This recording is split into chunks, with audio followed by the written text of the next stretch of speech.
समर्पण और शिकायत दो ऐसे ध्रुव हैं जिनके बीच में मनुष्य का जीवन झूलता रहता है। जितना वो शिकायत की ओर जाता है उतना ही वो आनंद से दूर होता जाता है और उपलब्धियों से भी दूर होता जाता है।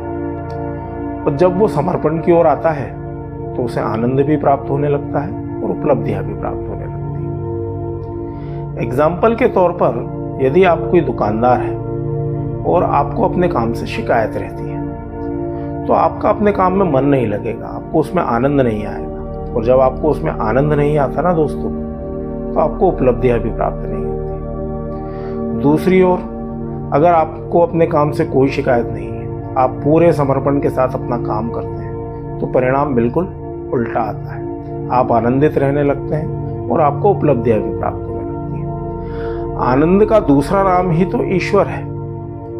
यकीन जानिए, अगर आप समर्पण की राह पकड़ते हैं तो आप संसार की सारी उपलब्धियां पा सकते हैं, ईश्वर को पा सकते हैं। श्री कृष्ण ने महाभारत के युद्ध से पहले ये शपथ ली थी कि वो स्वयं युद्ध में भाग नहीं लेंगे, केवल उनकी सेना युद्ध में भाग लेगी। और जो उनसे सहयोग मांगने, उनसे मिलने पहले आएगा, उसे वो अपनी सेना दे देंगे। जब अर्जुन और दुर्योधन श्री कृष्ण से सहयोग की अपेक्षा लेकर मिलने गए तो श्री कृष्ण विश्राम कर रहे थे। उनको विश्राम करता देख अर्जुन और दुर्योधन वहां बैठ गए। अर्जुन उनके चरणों की तरफ बैठ गया और दुर्योधन उनके सिरहाने की तरफ। जब उनकी नींद खुली तो चूंकि अर्जुन उनके चरणों की तरफ बैठा था तो स्वाभाविक रूप से अर्जुन को उन्होंने पहले देखा। वो कहने लगे कि अर्जुन को मैंने पहले देखा है, इसलिए मैं अपनी सेना अर्जुन को दे दूंगा। यह देखकर दुर्योधन शिकायतें करने लगा। वो कहने लगा कि मैं आपसे पहले मिलने आया था, सेना तो मुझे मिलनी चाहिए। तर्क करने लगा। जब वो श्री कृष्ण से तर्क करने लगा, यह सुनकर अर्जुन बोला कि माधव, आप अपनी सेना दुर्योधन को दे दीजिए। मैं तो केवल आपको प्राप्त करना चाहता हूं, क्योंकि मैं केवल आपके प्रति ही समर्पित हूं। मैं केवल आपका मार्गदर्शन चाहता हूं।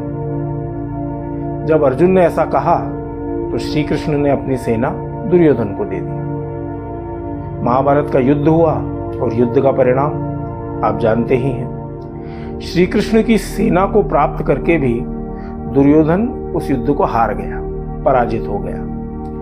और श्री कृष्ण को प्राप्त करके, उनके मार्गदर्शन को प्राप्त करके अर्जुन विजयी भी हो गया, विजयश्री भी प्राप्त की और ईश्वर को भी पा लिया।